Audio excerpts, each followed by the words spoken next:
After days of growing pressure, the U.S. is grounding all Boeing 737 MAX planes. The aircraft involved in a deadly crash in Ethiopia. The Federal Aviation Administration ordered U.S. airlines to remove the popular passenger jet from service temporarily, but it gave no end date for the move. The decision followed bans in dozens of other countries. A lot of people were waiting for this decision, and the FAA says the decision is based on new information about the crash of an Ethiopian Boeing 737 MAX Sunday that killed 157 people. The black boxes arrived in Paris overnight for analysis. Kris Van Cleave is at Reagan National Airport outside Washington, where some of the grounded MAX jets are actually parked right now. Kris, good morning.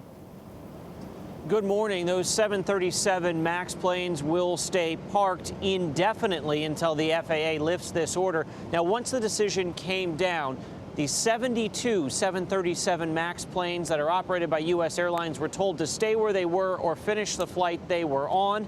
Now, the U.S. airlines are scrambling to make up about 280 flights a day those planes handled.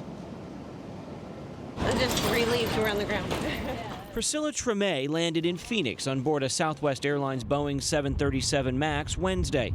Her flight from Houston took off just minutes before President Trump announced the FAA's decision to ground all 737 MAX planes nationwide. The safety of the American people and all people is our paramount concern.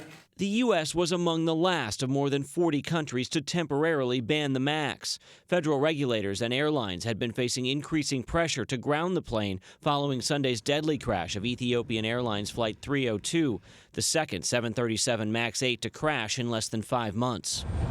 On Tuesday, the FAA said it had no basis to ground the MAX, but on Wednesday, the agency reversed course, saying it received new satellite data that showed the flight track of Flight 302 was similar to that of the Lion Air Boeing 737 that crashed off of Indonesia in October. Both planes struggled to maintain altitude in the minutes after takeoff.